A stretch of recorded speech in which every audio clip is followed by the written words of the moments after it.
रात के अंधेरे में साइकिल पर जाते हुए इन तीन सायों को ज़रा ध्यान से देखिए, क्योंकि ये तीनों साए एक लाश को ठिकाने लगाने के लिए रात में अपने घर से निकले थे। मगर इस कहानी में इनको इस बात का अंदाज़ा नहीं था कि इनको ऊपर वाला देख रहा है ऐसा करते हुए, और ये तीनों तीसरी आंख में कैद हो गए हैं ऐसा करते हुए, और इसी वीडियो की वजह से ये पकड़े भी जाएंगे। लेकिन ये कहानी सिर्फ कत्ल की है नहीं, ये कहानी सिर्फ अपराध की है नहीं, ये कहानी बेवफाई की है, प्यार की है और अश्लील वीडियो वायरल करने की है, और इस वीडियो के वायरल करने की सज़ा देने की है। ये कहानी है बिहार के मुजफ्फरपुर की, जहां एक गर्लफ्रेंड ने पहले अपने बॉयफ्रेंड को गोवा से बिहार बुलाया और फिर अपने पूरे परिवार के साथ मिलकर बेवफाई का बदला लिया, और वो बदला भी ऐसा था जिसे सुनकर रूह कांप जाए। असल में बिहार के मुजफ्फरपुर में एक लड़का और एक लड़की एक दूसरे से प्यार करने का दावा करते थे कि दोनों एक दूसरे के साथ रहने के लिए कुछ भी करने को तैयार हैं। लेकिन एक चीज़ थी जो दोनों के बीच कम थी, और वो थी भरोसा एक दूसरे पर, अपने प्यार पर, और यही नींव बनी इस कत्ल की। आपकी स्क्रीन पर दिखने वाली ये तस्वीर है जयप्रकाश और ललिता की, जो वैसे तो 3 साल से एक दूसरे से प्यार करते थे। 3 साल से दोनों अपने ख्वाब सजाए बैठे थे कि शादी करेंगे, साथ रहेंगे। लेकिन इस बीच इनके प्यार में एक चीज़ और आ जाती है, एक ऐसी चीज़ जो बड़े से बड़े मजबूत रिश्ते को ख़राब करने की ताकत रखती है, जिसे शक कहते हैं। अब होता क्या है कि जयप्रकाश और ललिता दोनों के बीच में वक्त के साथ प्यार तो बढ़ा नहीं, लेकिन शक ज़रूर बढ़ गया था, और यही वजह बना इस लव स्टोरी के खूनी अंत का। अब इस माँ को देखिए, इस माँ की ये तस्वीर देखिए, कैसे अपने बेटे की फ़ोटो को निहार रही हैं, क्योंकि इस माँ को अभी तक यकीन नहीं है कि उसका बेटा अब कभी वापस नहीं लौटेगा। असल में मुजफ्फरपुर के सदर थाना क्षेत्र में 13 अगस्त की रात चाकू से गला काट कर जयप्रकाश, जिसकी उम्र 23 साल थी, उसकी हत्या कर दी जाती है। इस मामले में पुलिस ने 21 अगस्त को हत्या में शामिल एक शख्स को गिरफ्तार भी किया। जब पुलिस ने उससे पूछताछ करी तो पता चला कि 23 साल के जयप्रकाश का मर्डर उसकी ही अपनी गर्लफ्रेंड ने करवाया है। दरअसल जयप्रकाश ने अपनी गर्लफ्रेंड का एक प्राइवेट वीडियो वायरल कर दिया था। उधर मरहूम की मां का ये कहना है कि जयप्रकाश जो था मरहूम, वो अपनी गर्लफ्रेंड को बहुत ज़्यादा प्यार करता था और उससे शादी करना चाहता था। लेकिन एक बार वीडियो कॉल पर जब ये दोनों बात कर रहे थे तो उस दौरान उसने ललिता के कमरे में एक दूसरे लड़के को देख लिया था, जिसके बाद दोनों में काफ़ी विवाद हुआ। फिर बेटे की हत्या कर दी गई। मरहूम की मां का ये भी कहना है कि उसकी गर्लफ्रेंड, उसके पिता गर्लफ्रेंड के, उसके दोनों भाई समेत कई लोगों ने इसमें हत्या की है और उनको इस मां ने आरोपी बनाया है। सभी आरोपी फिलहाल घर छोड़कर फरार हैं। हालांकि पुलिस ने गर्लफ्रेंड के ममेरे भाई को गिरफ्तार कर लिया है, क्योंकि इसी शख्स के कमरे में जयप्रकाश की हत्या की गई थी। पुलिस बाकी आरोपियों की लगातार तलाश कर रही है।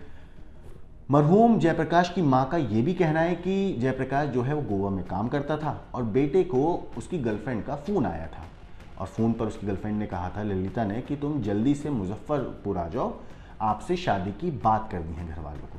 अब ये माँ का ये भी दावा है कि ये कॉल रिकॉर्डिंग उनके पास है।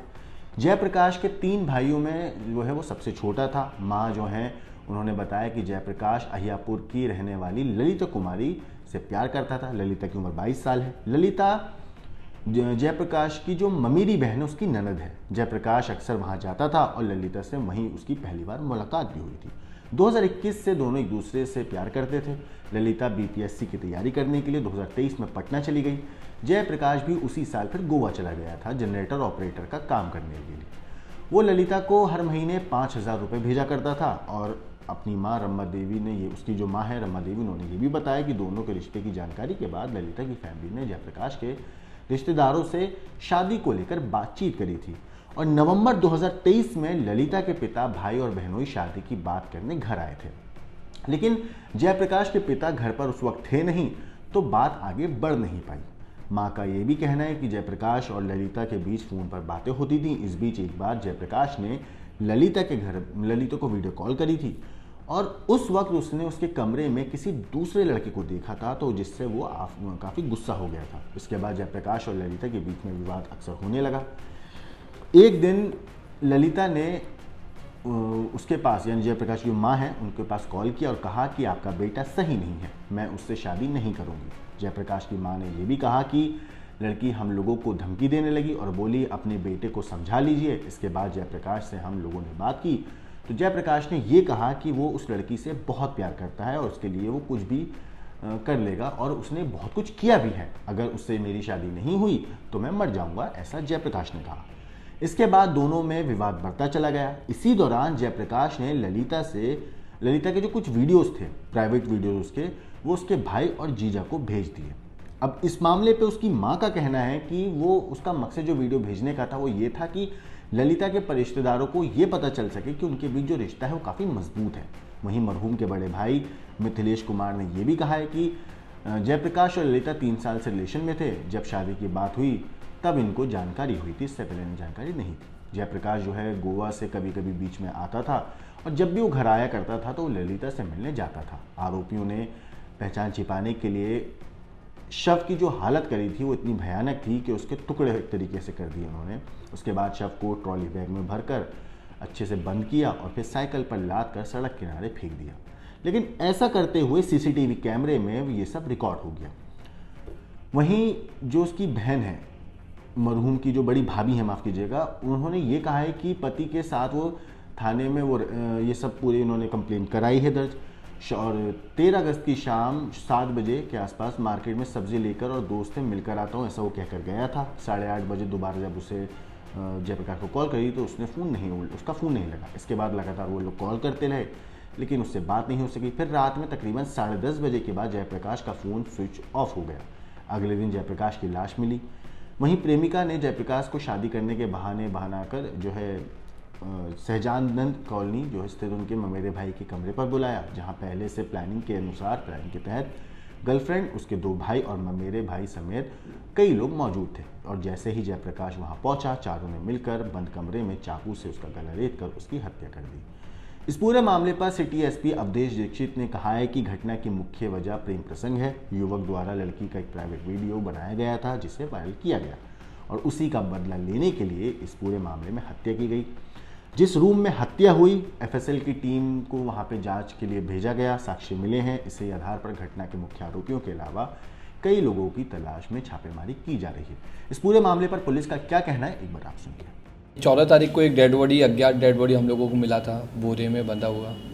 उसको हम लोगों ने पहचान कराया था। तो ये डेड बॉडी बलूराज में ही एक व्यक्ति का था और इसमें हम लोगों ने उसी समय एफएसएल को बुलाया था। तो और सीसीटीवी फुटेज वगैरह पे हम लोग काम किए थे। मैनुअल और टेक्निकल इन्वेस्टिगेशन भी काम चल रहा था। उसी दौरान में घर वालों ने भी आवेदन दिया था और 2 लोगों को अभियुक्त बना करके और एफआईआर दर्ज कराया था।